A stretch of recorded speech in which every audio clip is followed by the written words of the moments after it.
I'm Reverend Tyler Wagenmaker. And my name is Cedric Parsels. And wait a second, who are you? Yeah, I'm Cedric Parsels. Well, it's nice that you're Cedric Parsels, but what happened to Lloyd Hemstreet? Lloyd has to be a delegate at Synod this year. Oh, because that is why we're here, Cedric. That is indeed so. Because we get to talk about, for the Abide Project, Synod 2023, and what is happening at this Synod, and what is going to be covered in committee work and through overture. So we're just going to talk a little bit about an overview of what the delegates, like Lloyd, who are going to be talking together and deciding together. Exactly right. Again, what we understand as a denomination, the direction we're going to continue to go into or not. Right. They get an opportunity to talk through that and decide and vote. Yes, Make some important votes. Very important votes. That is, in fact, where are we right now, Cedric? We are at the Old Railway Express Station in Byron Center, Michigan. Okay, beautiful, beautiful Byron Center. Very beautiful. And very appropriate train station, or train depot, yes, as well, right. which maybe we'll talk about just a little bit later on. So, but what is Synod going to be dealing with? Because they're meeting at the end of this week, and delegates from Canada and the United States are flying in primarily on Thursday, meeting at Calvin University, meeting at a different part of Calvin, actually. That's right. They're meeting at the chapel. That's right. I believe. Usually it's always been the Covenant Fine Arts Center, but this year they're meeting in the chapel. Be a different kind of a feel. Yeah, it's going to be interesting if they can fit them all. It will. But weather-wise, it's supposed to be a great weather week. Yeah. So for those who are interested in coming to West Michigan, you will have amazing weather. That's right. And a high pollen count, just so you know. Yes, in fact, I've noticed you're sniffling. Yes, I've been doing that a little bit. And it's not necessarily because you're just getting very teary-eyed and emotional about this upcoming Synod, I'm guessing. No. But which in itself is worthwhile getting emotional about, and maybe even a little bit teary-eyed, because there are some important matters that are going to be decided in the life of the church that will impact people's lives and the life of congregations as well in very substantial ways. And so there is a weightiness to this too. And so we want to acknowledge that, and we're going to be hopefully kind of observing that and maybe even commenting on that as Synod goes along, as we have regular daily updates here once Synod begins. So anyway, what is Synod going to be dealing with this summer and the end of this week? Synod's got a lot on its plate this year. We've got at least 2 study committee reports that have been on hold for the last couple of years. We've got one on ecclesiastical marriage and whether or not the church should be or not be, or how much we should be involved in or marrying people without the approval of the state, and to what degree bivocational pastors should be a part of our denomination and what role they should have, and how many ministers should be in bivocational ministries. It'll all be hashed out, I think. And both of those are very important in terms of the life of the congregations, especially, let's say, bivocational pastors. Absolutely. There's a growing contingency of small congregations as the Christian Reformed Church plants new churches, which a lot of times are very small in number, sometimes even among our ethnic minority brothers and sisters. And so they're not able to afford a full-time pastor. And so what does that look like? How do we have to change the church order and make other accommodations to understand that? And how do we encourage churches also in those circumstances to realize this isn't a permanent thing? We need to work towards being able to fully support those who are in the mission field. Yes. And that's an important part of it as well. So, and I trust they will have really good discussions about that in the committee. And also, too, about ecclesiastical marriage, a report dealing with that.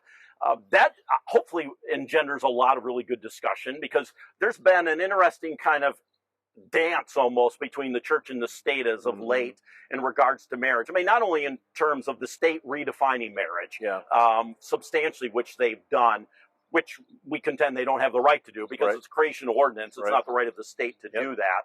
The report doesn't delve into that at all. Studiously so. Studiously so. It doesn't even broach the issue of what is a marriage or not. It just talks about almost some almost legalese and sort of the implications of that in the life of congregations and pastors as they marry individuals. So, but couples. We marry couples. That's right, couples, husband and wife. Husband and wife is how it. That's what we're continuing to advocate for. We want people to get married, husbands and wives, to do that. So those are some of the reports that are coming. What else are we able to deal with and talk about? Well, not us, the delegates to Synod. Oh my goodness, so many other things obviously there's the big stuff, I guess. Committees 7 and Committee 8 this year are going to be talking about Synod 22, then the decision to affirm, reaffirm, make clear that our church has always held that homosexual sex is part of unchastity.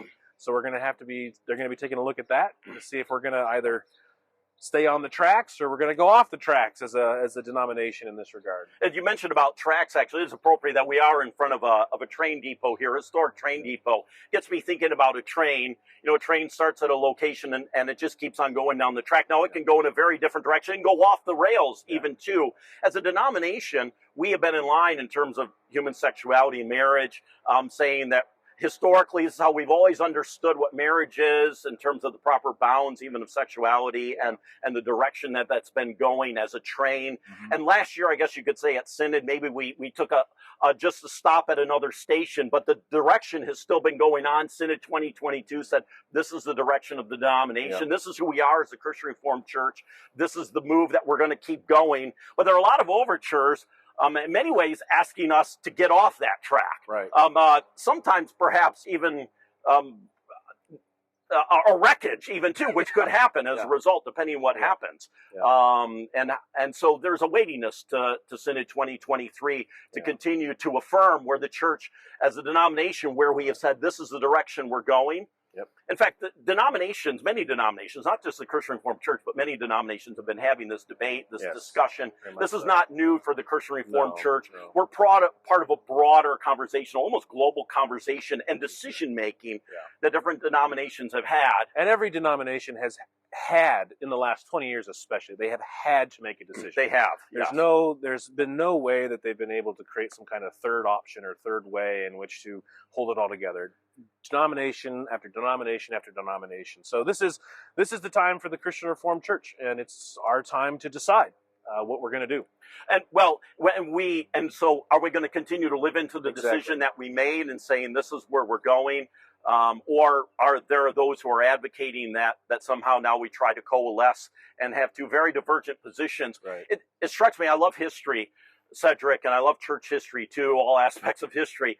But it seems that every couple centuries there comes into the life of the church, not just one particular denomination, but the broader church, an issue that really separates orthodoxy from heterodoxy. Right. And that issue has come into the Christian Reformed Church. Yeah. And I think to think to ourselves that somehow we are going to be able to bridge this divide and hold together orthodoxy and heterodoxy on this issue is not realistic. No. And it's not just about this particular issue of homosexuality. There are other things underneath that. This is the tip of the iceberg, really. So by making a decision on this one way or another, you are going to adopt a whole host of presuppositions, right? Yeah. And it's a wholly different understanding of human beings and how we relate to one another, and in fact, how we live as a church moving forward.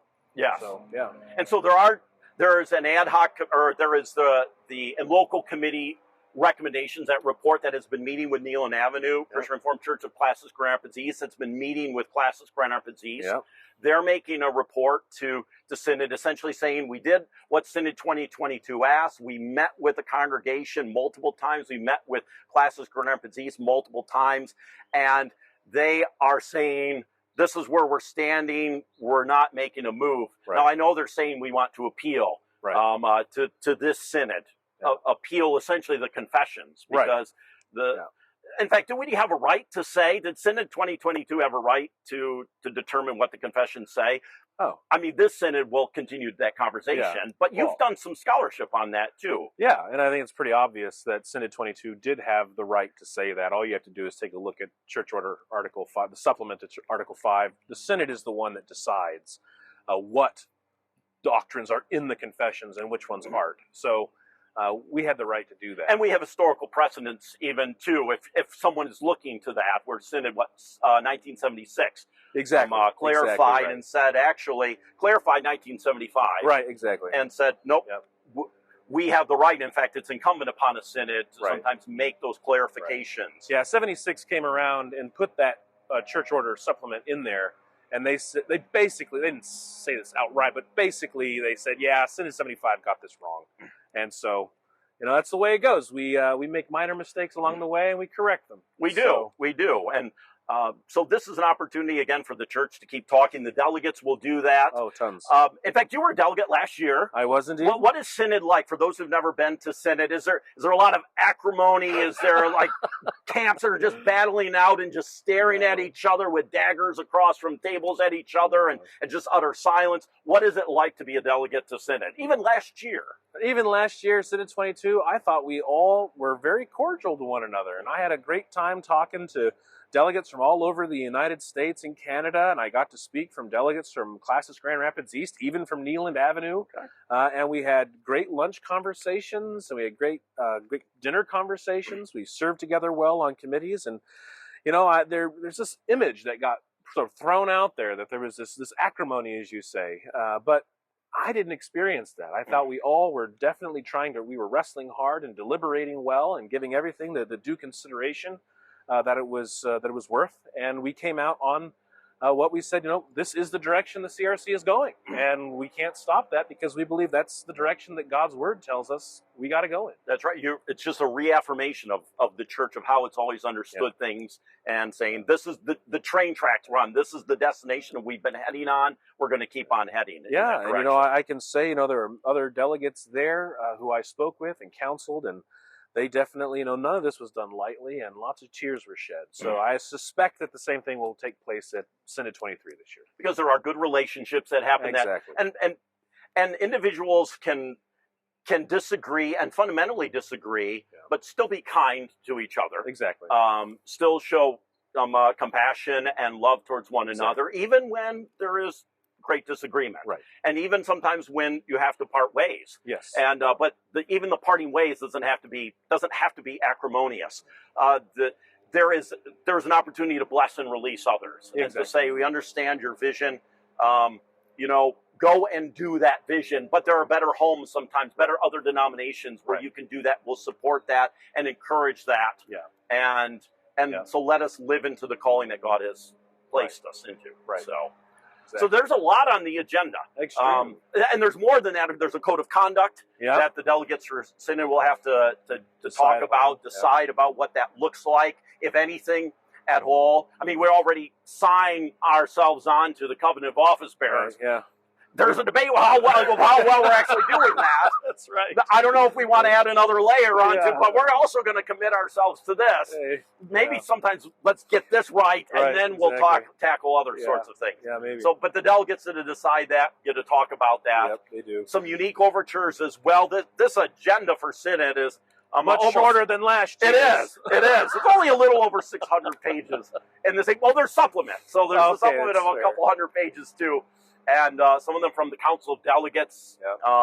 There are appointments that have to be made. There's a lot that's going to happen. Oh, yeah. And we're looking forward to listening in. We're going to be listeners in, along with many of you as well. And we're going to look forward to kind of talking about what has happened during the day. Yep.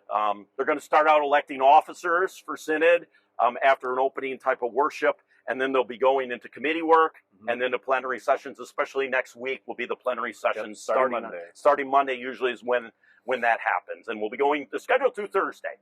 Yes, that's the plan. Okay, a lot to pray about. We encourage all of God's people to be much in prayer, as we trust it's already been happening. Yeah. So we look forward to updating you again as things go along, and we'll be spending some good quality time together. We enjoy each other's company. Yes, we do. We do, and we hope that you enjoy our company as well when it happens. That's right. Otherwise, we will look forward to that time. All right.